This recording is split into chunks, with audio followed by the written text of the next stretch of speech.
ผลิตภัณฑ์อาหารเสริมซูลินเหมาะสำหรับผู้ที่มีปัญหาบ่ว่าจะเป็นโรคเบาหวานความดันไขมันในเลือดสูงประดมและโรคไตมีสารสกัดจากธรรมชาติ10ชนิดสารสกัดจากใบบัวบกนิยมใส่ใบบัวบกทั้งสดและแห้งมาใส่ประโยชน์ช่วยให้ผ่อนคลายลดความเครียดให้นอนหลับสบายช่วยแก้อาการเพลียเมื่อยล้าช่วยบำรุงเลือดเฮ็ดให้ระบบไหลเวียนของเลือดทำงานได้ดีขึ้นช่วยกระตุ้นกล้ามเนื้อของร่างกายเป็นยาบำรุงหัวใจเฮ็ดให้ระบบการหายใจสมดุลขึ้นรักษาความดันช่วยฟื้นฟูสภาพร่างกายของคนป่วยให้มีความสุ่มสื่นของลำคอบำรุงเสียงแก้อาการห้อนในและช่วยรักษาโรคหลอดลมอักเสบสารสกัดจากโอจิเบอรี่มีสารโพลีไซคลาไรด์4ชนิดคือช่วยฟื้นฟูเซลล์ที่ถูกทำลายจากสารเคมีหรือรังสีให้กลับสู่ปกติได้ไวขึ้นช่วยให้ระบบภูมิคุ้มร่างกายอยู่ในภาวะสมดุล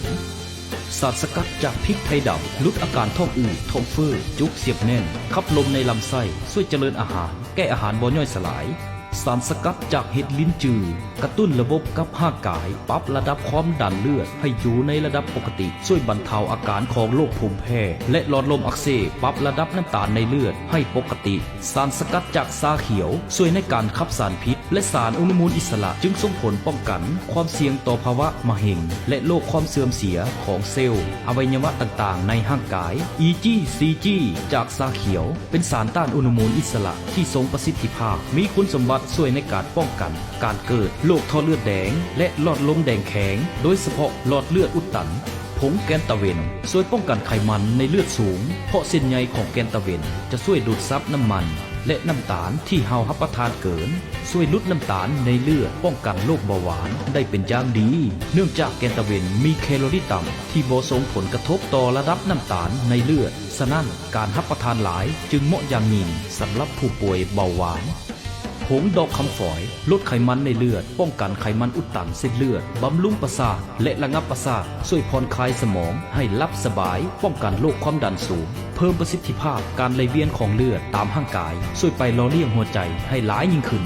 ผงกระเทียมช่วยลดไขมันและคอเลสเตอรอลป้องกันผนังหลอดเลือดหนาและแข็งตัวลดน้ำตาลในเลือดผงมะลิขีนกในผงมะลิขีนกช่วยลดน้ำตาลในเลือดต้านอาการของโรคเบาหวานในหลายๆกลไกได้แก่ช่วยเพิ่มการหลั่งอินซูลินจากตับอ่อนลดการสร้างน้ำตาลจากตับกระตุ้นการเผาผลาญน้ำตาลสารสกัดจากงาดำมีสารอาหารที่ช่วยซ่อมแซมและบำรุงผิวเฮ็ดให้ผิวบ่แห้งเหี่ยวช่วยบำรุงเส้นผมให้ดำเงาและแข็งแรงป้องกันการเกิดผมงอกช่วยให้ระบบเผาผลาญในร่างกายทำงานได้ดีขึ้นงาดำช่วยป้องกันเส้นเลือดแข็งตัวขยายหลอดเลือดหนาช่วยให้ระบบการทำงานของหัวใจให้แข็งแรงป้องกันการเกิดโรคหัวใจมีสารต้านอนุมูลอิสระที่สามารถป้องกันการเกิดมะเร็ง